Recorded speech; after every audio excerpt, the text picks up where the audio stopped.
Welcome to Unveiled Confessions, where the most raw and shocking confessions are revealed.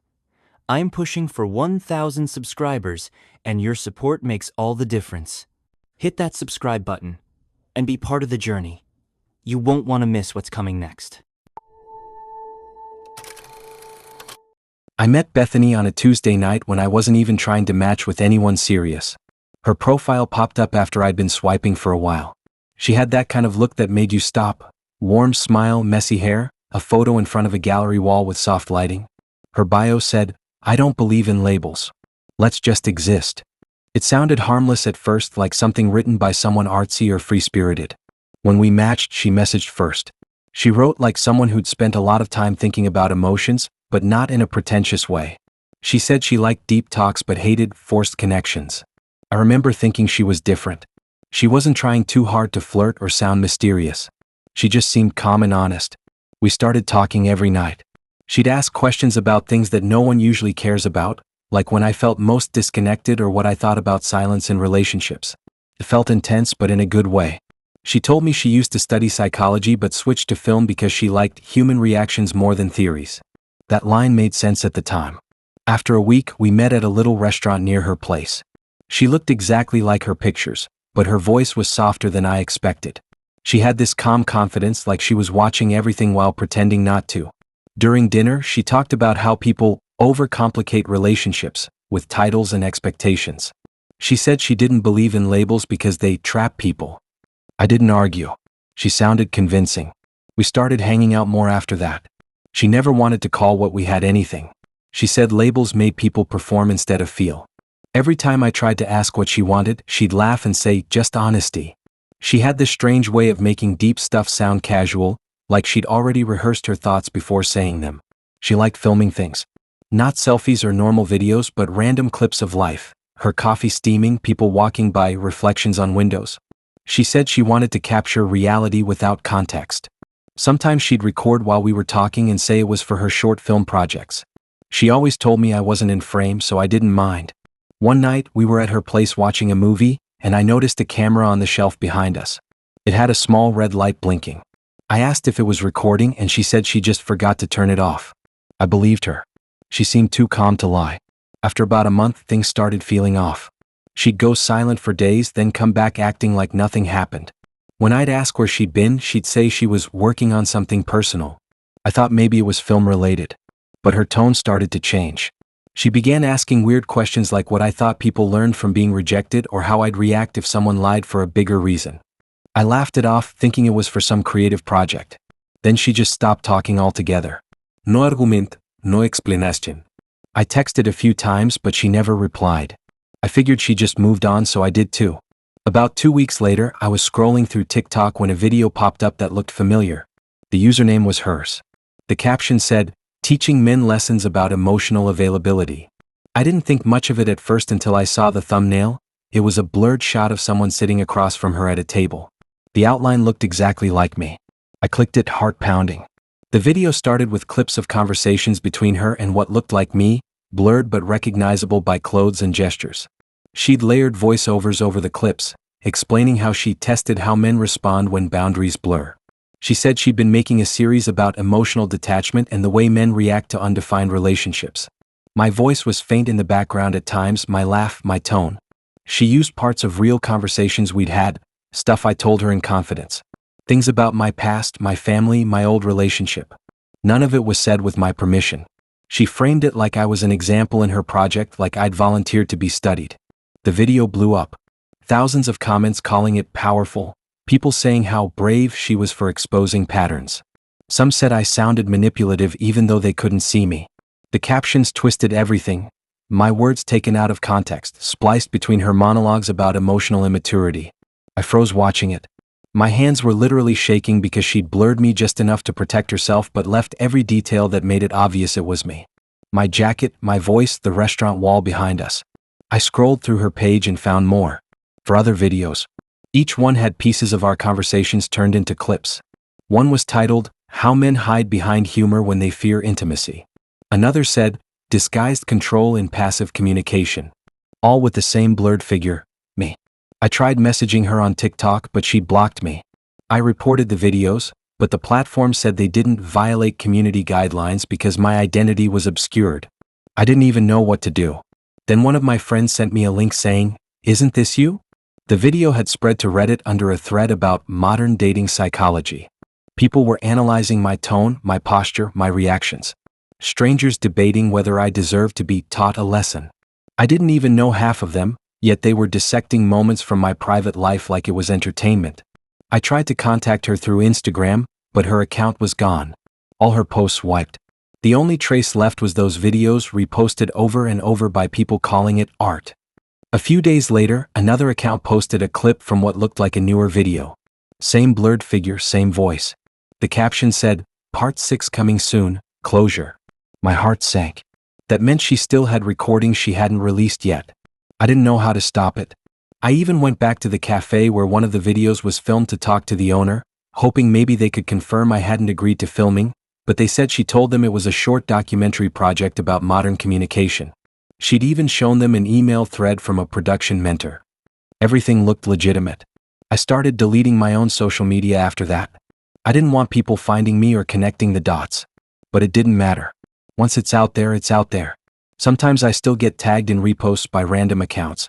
Even though my face is blurred, I can hear myself. My voice in the background of something that was never meant to be public. It's strange how she said she didn't believe in labels, yet she turned me into one. An example, a lesson, a type.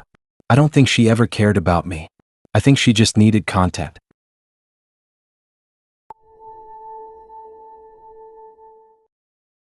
I met Owen when I wasn't even planning to meet anyone. I'd re-downloaded Tinder after a breakup, mostly just scrolling without much interest. His profile came up in the middle of the night when I couldn't sleep. He had one of those calm, serious bios that stood out from all the typical one-liners. It said, "Starting fresh, learning to live again." His photos looked soft and real. Him in a hoodie sitting near a lake, another holding a book with a small smile. He looked like someone who'd been through something but wanted peace now. We matched and he messaged right away. He wasn't flirty or over the top. He just said he liked how normal I seemed. He said he'd recently gotten out of therapy and was trying to build a healthier mindset. I thought that was mature, even kind of attractive. Most guys avoid talking about stuff like that. He said his therapist encouraged him to connect with people again after isolating for a long time. I didn't ask for details, but he made it sound like it was about anxiety or social fear, nothing dark. We talked every night for hours. He had this way of asking questions that made you want to open up. He said he liked listening because it made him feel present. I told him about my day-to-day stuff, work, family, random things, and he'd respond thoughtfully every time. Sometimes he'd mention his therapy sessions, saying things like, "My therapist says progress isn't linear." It all sounded so honest. After a week, we met in person. He was quieter than I expected but still warm. We met at a coffee shop and ended up walking through the park afterward. He seemed nervous at first but then relaxed, and we talked about small things like favorite shows and what calm means to us. I remember thinking how refreshing it felt to talk to someone who didn't try to impress me. He texted right after I got home saying how good it felt to connect without pressure. It made me smile. For the next few weeks, we hung out regularly. He never wanted to do much, just simple stuff. Walks, sitting by the lake, late-night drives. He said he was learning to find joy in ordinary things again. I like that. He said I made him feel steady. Then I started noticing something strange. Every time I brought up anything emotional, like family, stress, or my last relationship, he'd tense up. He'd go quiet and stare, almost studying me. Once I mentioned how I struggled to let go of people who'd hurt me, and he just said, "That's interesting," in this detached tone. It wasn't rude, just clinical, like he was observing me instead of relating. I brushed it off, thinking maybe therapy made him analyze everything. One night, we were watching a movie at his place when I noticed a notebook on the table. It was open, filled with small handwriting. I wasn't trying to snoop, but I caught a glimpse. My name was written on the page with notes under it. Stuff like, "Subject expresses empathy easily," and "avoids confrontation when uncomfortable." My stomach dropped. I didn't say anything then because I didn't want to sound paranoid. A few days later, he went distant. He stopped replying as much, saying he was working through a lot mentally. I gave him space, thinking he needed time. Then one afternoon, I got a message from an unknown number. It was from a woman who said her name was Megan. She said she used to date Owen. At first, I thought she was just warning me about him like some jealous ex, but what she said next made my heart race. She said she'd found my profile through his socials and needed to tell me something important. She said Owen was still in therapy, but his therapist had been using a method called exposure treatment. It was supposed to help him confront emotional triggers tied to relationships. The plan was for him to re-enter dating situations that mirrored past experiences to measure emotional regulation. I didn't understand at first, but then she said it clearly. I was part of his treatment. She said he'd done the same with her before me. That his therapist would have him start new connections with people who reminded him of past relationships. He'd write about them, record reactions, track emotional responses, and then report back. He'd even share conversations and describe specific behaviors. It wasn't romantic. It was a process. He wasn't dating for love. He was dating for therapy. I didn't believe it until she sent me screenshots of a message Owen had sent her weeks ago. It said, "My therapist thinks this new one fits the pattern. She's calm but guarded. I'll start slow and note changes." My name was blurred, but the timing matched exactly when we started talking. I felt sick. I texted him right away asking if it was true. He didn't reply for hours. When he finally did, it wasn't an apology, it was a paragraph about growth. He said I'd helped him more than I realized, that he was learning how to connect again without detaching.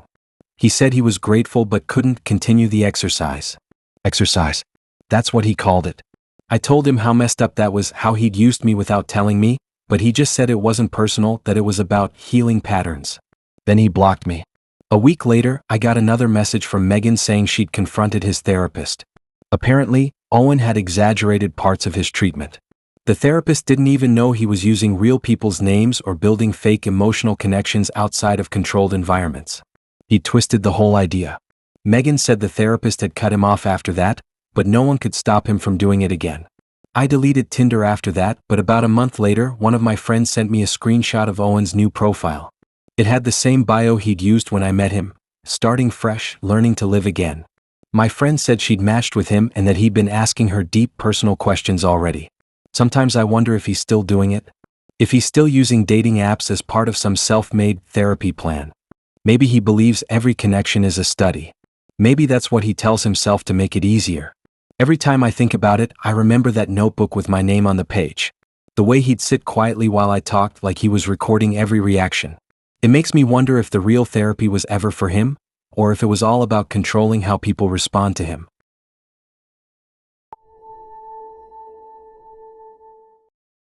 I matched with Hannah late one night when I was half asleep and just swiping to pass time. Her profile was quiet. No flashy captions, no group photos, just her sitting on a swing, looking like the type of person who stayed out of drama. Her bio only said, "Introvert trying this out." She seemed normal, even a bit shy. We matched instantly, and she sent a small wave emoji instead of a message. That first impression stuck with me, simple, polite, nothing weird. She told me she was studying sociology and liked observing people. I thought that was kind of interesting, maybe even nerdy in a good way. She said she wasn't really used to dating apps, so she preferred slow conversations. I liked that about her. Most people on Tinder either want to meet right away or vanish after a few texts. Hannah actually wanted to talk. We spoke for about a week straight. She asked a lot about me, my interests, where I worked, even how I presented myself online. She said she found people's digital personalities fascinating. I didn't think too hard about it. I figured it was part of her course or something. She had this calm, soft tone in messages, always saying things like she wanted to understand people better. When we met in person, she was even quieter. We got coffee in this little place near the park. She barely touched her drink and spent more time looking around the cafe than at me. She wasn't rude, just distracted. At one point, she said something that stuck with me. She said people act differently when they know they're being watched. I laughed because I thought she was joking about CCTV or something, but she didn't laugh back. After that day, she texted more than ever. She'd ask random questions like what kind of messages I get on Tinder or how many matches I usually have. I thought it was just curiosity. Then she asked to see my profile. I showed her and she said it was honest, which I thought was a compliment. I didn't realize she was studying it. Over the next few days, I noticed weird stuff. A few people I barely knew started following me on Instagram out of nowhere. One of them even messaged me asking if I really used Tinder that much. I ignored it. Then a girl I knew from school sent me a screenshot of what looked like my Tinder profile, but it wasn't mine. The bio was different. It said, "Honest guy looking for connection," which sounded similar, but the layout was off. The photo order was wrong too. At first, I thought maybe someone copied it as a prank. But when I looked closely, I realized every single photo was mine. My face, my captions, everything just slightly rearranged. The location said I was a few miles away from where I actually was. I tried to report it, but I couldn't find the account when I searched. That made it creepier. I told Hannah about it over text. She replied almost immediately, saying it was probably just someone testing something. I didn't understand what that meant, but she didn't seem surprised at all. Then she changed the topic and started asking about how it made me feel to know someone was pretending to be me. That's when something clicked. I asked her if she knew anything about it, and she didn't reply for a full day. The next evening, she finally messaged saying she had something to explain, but I had to promise not to overreact. I met her again at the same cafe. She looked completely calm, almost proud. She said she'd made the fake account herself. She said it wasn't personal, it was an experiment. She wanted to see how men like me were treated compared to others. She said she'd used my photos and basic info to test how people reacted to different versions of me. She said she changed my bio every few days, sometimes making it sound confident, sometimes insecure, sometimes serious. She said she wanted to see how women responded to each one and how quickly they unmatched. She talked about it like she was presenting research. I was just sitting there trying to process what I was hearing. She said she'd been running the account for almost a month. She had data, screenshots, even notes about message patterns. She said she found it fascinating how differently people treated me, depending on tone or emoji use. I couldn't believe she'd actually done it without telling me. I asked why she didn't just ask for permission, and she said it would have influenced the authenticity of behavior. Like she was studying a wild animal instead of me. She said she used the account to start conversations, sometimes even voice notes, pretending to be me. My voice wasn't on it, but she said she used how I texted as a template. The worst part was when she pulled out her phone and showed me. There it was, my pictures, my name, same age, slightly different wording. She had over 200 screenshots of messages from women responding to me. Some of them complimented me, others called me rude, but every single one made me feel sick because none of it was real. She said she planned to write about it for her dissertation on gender perception in digital dating. I told her to delete everything, but she said it wasn't that simple. She said she'd anonymized everything, that no one would know it was me. But it was still my face, my identity. After that, I blocked her and deleted Tinder for a while. I thought it was over, but about a week later, I got a message from someone I didn't know saying, "Hey, didn't we match already?" I said no, but they sent me a screenshot. It was the same fake profile again. Still active. Still using my photos. The only difference was that the bio now said, part of an ongoing study. I reported it again and got an automated message saying the profile had been removed. But 2 days later, it came back under a slightly different name. She changed one letter in my name. I tried calling her, but her number didn't work anymore. Her Instagram disappeared too. It was like she'd vanished completely. I even searched her university's website to see if she was still studying there, but there was nothing under her name. Maybe she changed it. A few months later, I got a follow request on a new account with no posts and a random username. The bio just said, "Still observing." It didn't follow anyone else, just me. I blocked it instantly, but now whenever I search my name, I keep finding random fake accounts popping up. Some with my pictures, some slightly edited. One even had my voice clipped from an old story post. Sometimes I wonder if she's still using me for her study. She said people act differently when they know they're being watched, and maybe that's the point. Maybe she wanted to see how I'd react to losing control of my own image.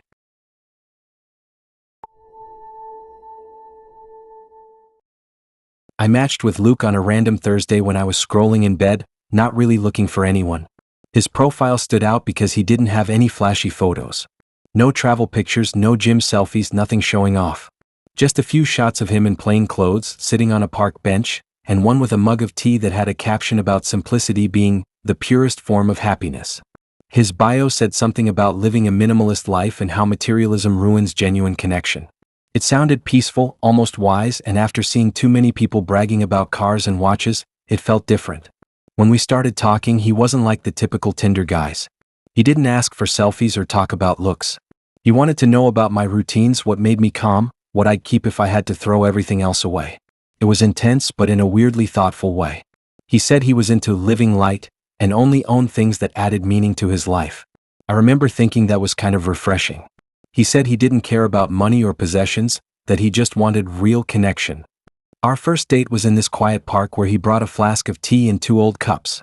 He said he didn't like cafes because they force fake comfort. I laughed but went along with it. He had this calm way of talking, like every word meant something. He said people hide behind stuff, clothes, cars, jobs, and lose who they are.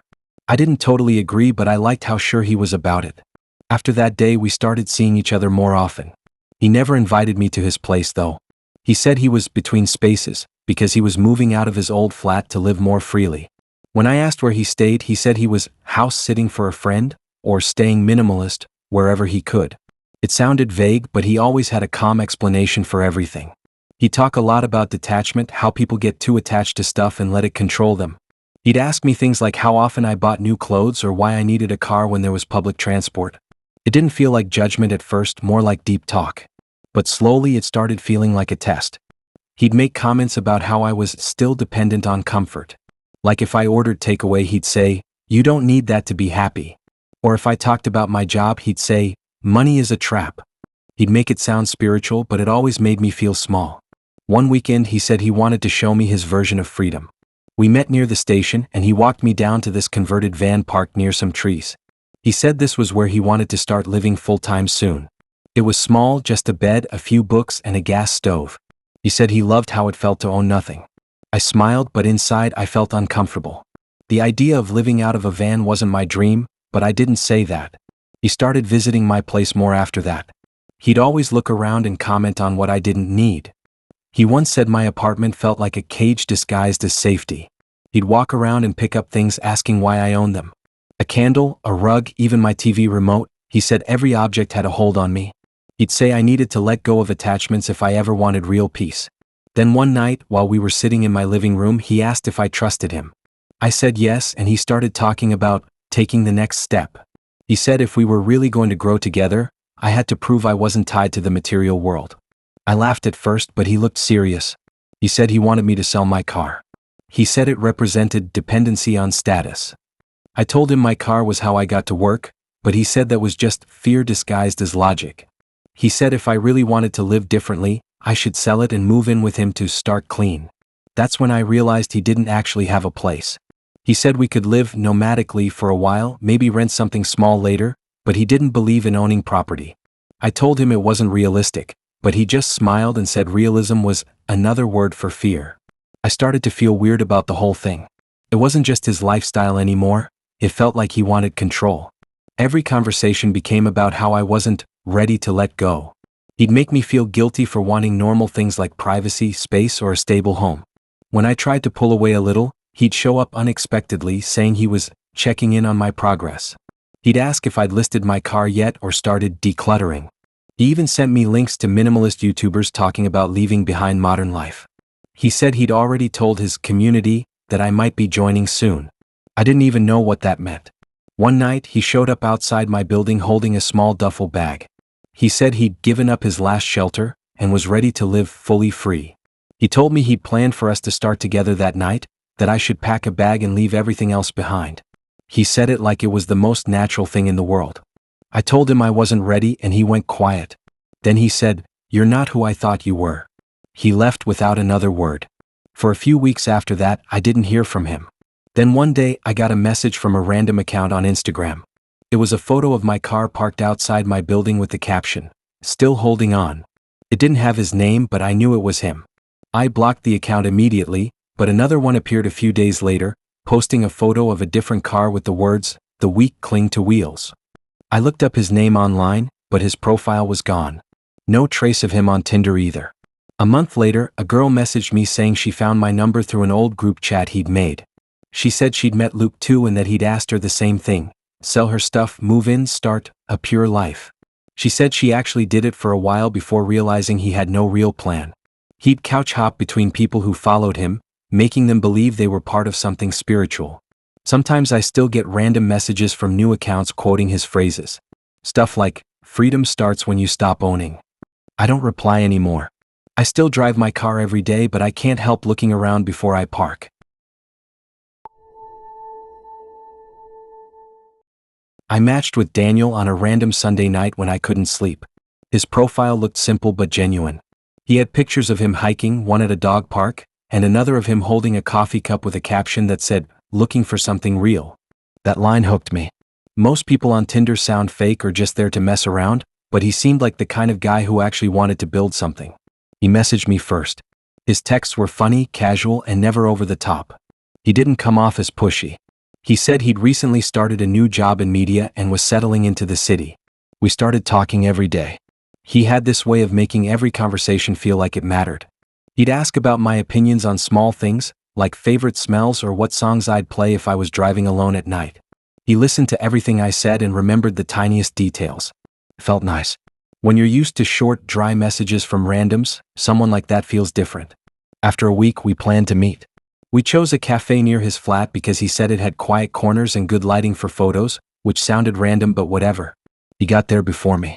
When I walked in, he stood up, smiled, and pulled out a chair. He was taller than I expected, and he talked in this calm, soft way that made you feel like you were being listened to carefully. We stayed there for 3 hours just talking about life, jobs, and random stuff like how people change after they get attention online. He mentioned he worked on something creative with his friends, but he never really said what. I thought maybe a YouTube channel or photography project. Before I left, he asked if he could record a short voice note for something personal. I laughed, asked what for, and he said it was for a journal thing, where he recorded moments he wanted to remember. I didn't think it was weird because he did it openly, holding up his phone while saying he wanted to remember how the day went. It didn't seem sketchy at all. Over the next few weeks, we got close. He'd call every night before bed, talk about random thoughts, and ask how my day was. He always said things like he was tired of short-term stuff and wanted something serious. He was nice in a mature way, like he had it figured out. I started thinking maybe it could go somewhere. Then slowly things started feeling off. He'd sometimes ask oddly specific questions about what I thought of certain topics like dating apps, ghosting, or what I'd say if someone I liked suddenly disappeared. It sounded like podcast interview questions, but he made it feel casual. I just thought he liked deep topics. One day he invited me to his place. It was a small apartment, clean but filled with random sound equipment. Microphones, foam panels, and wires everywhere. I asked what it was all for. He said he did freelance audio work and that it helped him pay rent. We sat on his couch eating takeaway while he showed me some tracks he was mixing. He played one and said it was background for a project. But I remember thinking the voice sounded like his. It was weirdly familiar. A few days later, I was scrolling through Spotify, looking for a podcast about dating. I found one called Modern Heart. The description said it was about unfiltered stories from the world of dating apps. I clicked it without thinking because it had high ratings and cool cover art. The voice that started talking stopped me instantly. It was Daniel. Same calm tone, same phrasing. I froze. He was talking about patterns in digital intimacy. Then he started describing a recent date with a girl he met on Tinder. The details hit me like a punch. Same cafe. Same story about good lighting. Same jokes I had made. He didn't use my name, but everything matched. He called me Case Study 3. I sat there listening as he played parts of our conversation. My actual voice. I could hear myself laughing, answering questions, and even saying something I told him about my family. He'd edited it to sound like a segment. Between clips, he'd narrate what I supposedly represented. He said things like, Subject 3 shows moderate resistance at first but opens up with reassurance, and notice how tone shifts when validation is delayed. It didn't even sound human anymore. It was like I was a statistic. My stomach dropped when he said, the recordings were taken with subtle consent. The context was authentic, which was the goal. I couldn't even breathe. I paused the episode, then replayed it to make sure I wasn't imagining it. That was my laugh. My words. My voice. I searched through his older episodes and each one was about a different date. He called it Research on Modern Dating Behavior. Every episode was him analyzing how people act when they think they're forming real connections. He'd even labeled them as case studies with numbers. It was all women. One girl talked about her breakup, another about her job, another sounded like she was crying. He turned everything into data, background music and all. I felt sick. I didn't know what to do. I tried calling him, but he didn't answer. I messaged him saying I knew, and all he replied with was, "It's not personal." Then he blocked me. I started emailing the podcast platform trying to report it, but they said they'd look into it. For days I kept refreshing the page, hoping it'd get taken down. Then, about a week later, every episode disappeared. The account was gone. But a few Reddit threads popped up about it.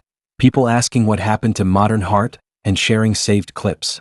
Someone wrote that the creator deleted everything after rumors started that he'd used real recordings from his dates without consent. I wanted to move on, but I couldn't stop thinking about how easily it happened. He didn't even hide it. He used me, recorded me, uploaded it, and I had no clue. Sometimes I wonder if that whole serious relationship thing he said was just bait to get better content. Months later, I got a random DM on Instagram from a girl I didn't know. She said she'd been one of his case studies too. She told me he'd met her through Hinge and that she found her own voice on his podcast as well. She'd even filed a complaint with the police, but they said it wasn't enough evidence since she'd spoken freely during recording. Now, every time someone mentions a podcast, I feel tense. Even when I talk on voice notes, I double-check who I'm sending them to. I can't stop thinking that somewhere, there might be another upload, another platform, another episode that never got deleted. Maybe my voice is still floating out there. I deleted every dating app after that. I can't trust that someone's talking to me for real anymore. Daniel said he was looking for something serious, but I guess the only serious thing he wanted was content.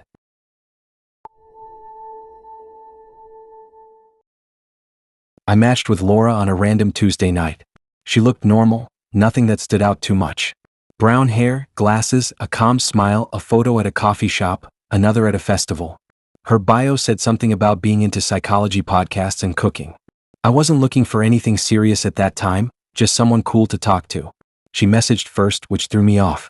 It was something small, like commenting on my hoodie in a picture, but she had this confident way of texting. Like she'd already decided what kind of person I was. We started talking more and she made it clear early on that she hated clingy guys. She'd say it almost every day in some way. Like if I texted twice before she replied, she'd throw in something like, "You're not one of those clingy types, right?" I wasn't, but the more she said it, the more I tried to make sure she didn't think that about me. I'd wait hours before replying just to seem chill. It turned into this weird game in my head where I was trying not to seem too interested even though I actually was. She had this unpredictable vibe. Sometimes she'd text like she was all into me, sending pictures of what she was cooking or talking about how funny I was. Then she'd vanish for a day or two and come back acting like nothing happened. I didn't want to say anything because I didn't want to sound like I cared too much. She'd already said she hated guys who catch feelings too fast. I didn't want to be that guy. After a few weeks, we finally met. It was a casual coffee meetup. She looked different in person, shorter, quieter, but still confident. She talked a lot about her job, her friends, and random topics like social behavior and how people can be conditioned. I thought she was just being funny, but looking back, that was probably the most honest thing she said. She told me she liked testing people and seeing how they reacted to certain things. I thought she meant it in a flirty way, like teasing or sarcasm, so I just laughed. After the date, she texted me first again. She said she had fun but didn't want anything serious yet. I told her I was fine with that. We kept talking, but the tone shifted. She'd randomly test me, like ignoring me for hours and then saying things like, "Wow, didn't expect you to wait that long to reply." When I replied fast, she'd go, "You must be bored." When I took my time, she'd send something like, "Not trying too hard, I see." It felt like no matter what I did, I was doing something wrong. I remember one weekend she invited me over to her place. It was this small flat filled with plants, candles, and sticky notes on her fridge that said weird phrases like, "Test 4, and don't reinforce too early." I didn't ask what they meant. She was sitting cross-legged on the floor, talking about how people in relationships act out patterns they don't even realize. She kept calling them training cycles. I laughed, thinking it was a joke. We didn't do much that night. We ordered food, watched a movie, and she told me she liked having control in her life. I thought she meant it in a personal development type of way. When I left, she hugged me but didn't say anything else. For the next few days, she barely texted. I thought maybe she lost interest. Then suddenly she started sending voice notes again, laughing, calling me predictable. That word stuck in my head. Predictable. Like she already knew what I'd say next. A few weeks later, I was scrolling through Reddit, bored at night. I was on this random forum someone linked in another post. It was about emotional dynamics and dating. There was this section where users posted screenshots from dating apps and rated how men reacted to different things. Some of it was messed up, people talking about how they purposely ignored messages or tested partners to see their limits. Then I saw her name, Laura. Same profile picture. My heart sank. I clicked her thread. It was called Training Progress, subject number 14. There were screenshots. My screenshots. Our Tinder chats, cropped and captioned. She had written little notes next to each one, like Stage 2, withholding validation worked, or rewarded patience with attention. She was literally rating how trainable I was. I read the whole post and felt sick.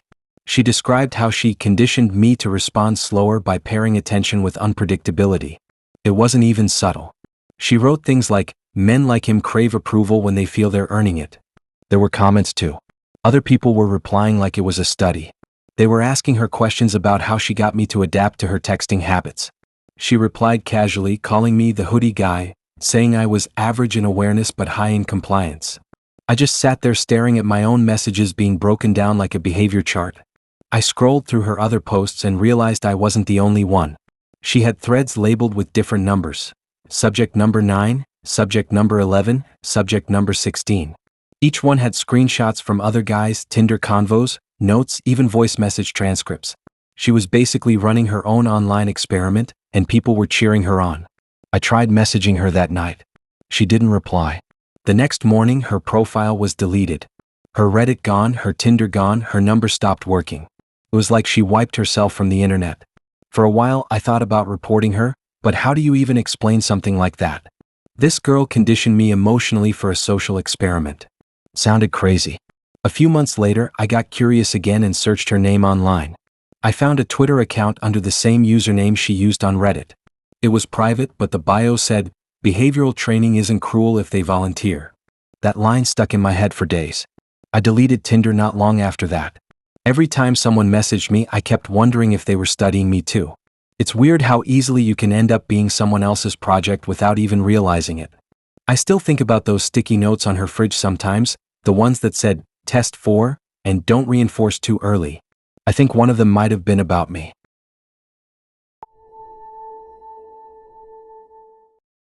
I met Elliot on Tinder at a point where I wasn't really looking for anything serious. I had just moved into a new flat, everything felt strange, and I wanted someone to talk to. His profile wasn't anything special. Some blurry photos, a short bio that said, "Psychology student, curious about people." I don't know why that line stood out to me, but it did. He seemed harmless. He had that quiet, smart look. We matched and started talking that night. At first, he came across really chilled. Not pushy like other guys. He asked deep questions though, stuff like what I think people want out of relationships, what makes me trust someone, what makes me uncomfortable. It felt kind of interesting at first. Like he actually wanted to get to know me on a deeper level. I told myself it was refreshing and I didn't question it. We talked every day for weeks. He'd always respond fast, even during lectures. He said he was doing his final project in psychology and working on something about emotional attachment. I didn't think much of it because he never made it sound personal. He'd say things like, "It's crazy how people form emotional habits online," and I'd just agree or share my opinions. I had no clue I was giving him everything he needed for his research. Our connection felt intense really fast. I started telling him about things I usually kept private, like why I don't trust easily, how I overthink messages, how I've been ghosted before. He would type these long responses that sounded comforting, but sometimes oddly detached. He'd describe my reactions like he was analyzing them, not comforting me. Stuff like, "You reacted exactly how most people do when they feel a loss of control." I'd laugh it off, but it always left me a bit uneasy. We planned to meet a few times, but he'd cancel at the last minute. Each time he had a reason that seemed believable: project deadlines, sick flatmate, or just feeling overwhelmed. I didn't push it. We still talked like a couple though. He'd call me late at night, ask about my day, say things like, "I want to understand how you think." Sounded sweet then. Now it just sounds messed up. Around the 4th week, things started to feel weird. He'd mention things I'd said days ago word for word, testing if I remembered. He'd say stuff like, "You said you felt disconnected when people don't reply fast, right?" And then not reply for hours just to see what I'd do. When I asked why, he said he wanted to see how timing affects emotion. I thought he was joking. He wasn't. Then one night, he told me I was part of an experiment. He said it lightly like a joke. But when I asked what he meant, he said I'd find out soon enough. I didn't sleep that night. The next day, his Tinder was gone. I texted him, nothing. It was like he disappeared completely. A few weeks passed. I tried to forget about him, but I couldn't.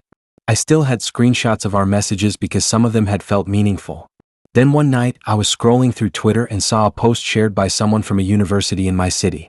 It was an academic link with a headline that caught my eye: "Manipulating Emotional Responses in Digital Relationships." My stomach dropped when I saw the author's name, Elliot R. I opened it, not even thinking. It wasn't a normal article. It was his final year psychology paper uploaded on an open research site. I started reading it, and halfway through, I saw something that made my heart race. A screenshot of a conversation. My conversation. My words. The exact messages I had sent him about trust and loneliness, quoted as Subject B. He had copied them word for word and analyzed them. He wrote things like, Subject B displayed heightened anxiety during delayed response intervals, and Subject B's tone shifted to defensive once perceived abandonment was simulated. I felt sick. I scrolled more. He had an entire section breaking down my messages by emotional categories: hope, dependency, resentment. There were timestamps of when I'd replied, how long I'd taken, and what that indicated. It was like he'd studied me like a lab rat.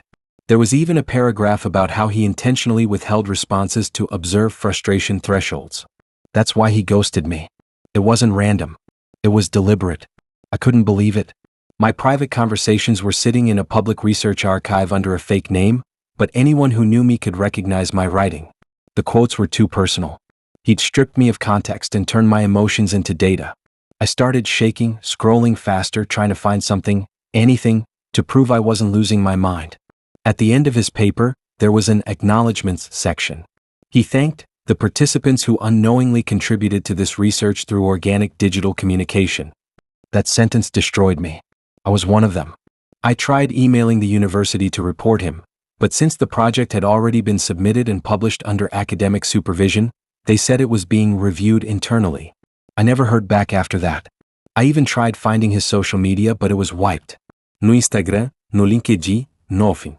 It was like he vanished right after uploading that paper. Months later, I stumbled on a post in a psychology subreddit. Someone mentioned a study that was pulled from a university site because it violated participant consent. They said it was about emotional manipulation on dating apps and that the author had been suspended pending investigation. They didn't name him, but I knew exactly who they were talking about. I read through the comments, half in anger, half in relief. People were debating whether it was real research or unethical emotional abuse. No one knew it was me in those screenshots. No one knew what it felt like to realize your feelings had been recorded and dissected like they meant nothing. Sometimes I still wonder if he ever felt anything genuine, or if every message, every compliment, every late-night call was just another variable in his little project. The messed up part is that even now, I still remember how safe I felt talking to him before everything came out. It makes me question everyone I meet online. Now, every time I get a message from someone new on Tinder, I look at the way they type, how fast they reply, what kind of questions they ask. I overthink it all because somewhere in the back of my head I can hear Elliot saying, I want to understand how you think. And I can't help but wonder how many other people he studied before me. I met Amber on Tinder during a random week in February when I was bored at home and swiping without any real reason. Her profile stood out because her bio said, I don't believe in marriage but I love weddings. It sounded like something someone would post to sound mysterious. Her pictures were normal, a bit artsy even. Some at a lake, one in a bookstore, and another of her at a party holding a drink. She looked confident, maybe too confident. I swiped right out of curiosity and we matched instantly. She messaged first. She had that kind of humor that's teasing but intelligent. The kind that makes you feel like you're being tested but in a fun way. We talked for days straight. She was sarcastic, sharp, and never too emotional about anything. She'd say she didn't care about relationships or love but then talk about how she liked having someone who understood her. I couldn't really tell if she meant anything she said. She had this unpredictable energy. Our first meetup was in a small cafe near her flat.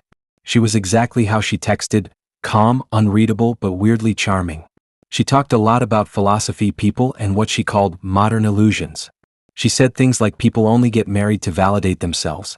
I remember laughing when she said she'd never get married, that it was just a performance for papers. She said it like she'd rehearsed it before. Over the next few weeks, we saw each other a few times. She'd invite me to random places, bookstores, thrift markets, even a late-night diner once. But she never wanted to call it dating. She'd always say, we're just hanging out. I didn't push it. I liked her energy even though she made everything feel like some kind of mind game. Then, out of nowhere, she texted me saying she needed a favor. She said she had to go to a family event and didn't want to go alone. I didn't think much of it. I figured it was a birthday or something. But when I asked what to wear, she said, a suit. I joked and asked if it was a wedding and she just said, yeah, kind of. I thought she was messing with me until she sent me the actual location and time. A church address with a wedding invite attached. I was confused. I texted her asking whose wedding it was. She replied saying, "Mine?" I stared at my phone thinking it was a joke. But she said she was serious. She explained that she was marrying her best friend's brother for visa reasons and wanted me to come as her supportive date to make it look natural. She said it was all planned out. I didn't know what to say. Part of me wanted to back out, but she sounded calm about it like it was no big deal. She said it was mutual paperwork and that everyone was in on it, including the groom. She made it sound harmless, like a formality. The next weekend I actually went. The church was small, decorated in white flowers and candles. People were laughing, hugging, and taking photos. Amber was standing near the front in a simple white dress, looking nothing like her usual self. She looked almost nervous but still in control. When she saw me, she smiled and said, "You made it." Everyone thought I was her date, which I technically was, but no one knew the real reason I was there. The ceremony started, and the guy she was marrying, Ryan, looked quiet and awkward. He barely smiled. He looked like someone doing something they didn't want to do. Amber looked straight ahead the entire time. When they said their vows, hers sounded rehearsed, short, and almost robotic. After the officiant pronounced them married, she turned and hugged me instead of him first. People laughed, thinking it was funny, but it felt weird. At the reception, things got more uncomfortable. People kept congratulating her and asking how we met. She'd say Tinder with this smirk, as if she was daring me to say otherwise. Ryan barely talked. He sat with his sister most of the time. Amber kept drinking and whispering to me about how free she felt, how marriage didn't mean anything unless you gave it meaning. She said it like she was trying to convince herself. After a while, she dragged me outside. She said she needed air. She was laughing, spinning around in her dress, saying she couldn't believe people actually do this for love. Then she stopped, looked at me, and said she needed one more favor.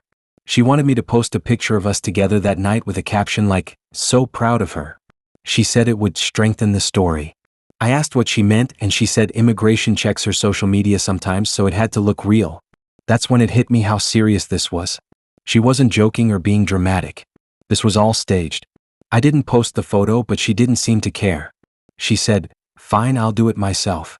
A few hours later, she uploaded a selfie of us together from the reception, captioned, "Couldn't have done it without him." The next few days were strange. She texted like nothing happened, still making jokes, still talking like before. But every time I looked at that photo online, it felt wrong. People were commenting things like, "So happy for you both," and "You two look perfect." I wanted to tell them it wasn't real, but I didn't. Then a few weeks later, she went quiet. No texts, no posts, nothing. I thought maybe she'd gone off the grid for a while. Then one night, I got a message from a random number. It was Ryan's sister. She said she got my number from Amber's phone and asked if I knew where she was. I said no. She told me Amber had packed her stuff and left 2 days after the wedding. No goodbye, no note. Just gone. Apparently, immigration had called for verification, and Ryan didn't know what to say. He was panicking because it turned out Amber had done this before in another city with someone else. She'd changed her name, wiped her online accounts, and moved. The wedding wasn't even legal. She'd forged some documents. I checked her socials again. Everything was deleted. The photo of us gone. Her Tinder gone. It was like she vanished. Sometimes I wonder if she just used me to make the wedding look more real.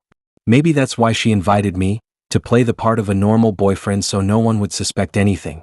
I still have the text she sent that first day saying she didn't believe in marriage. I guess she meant it in her own way.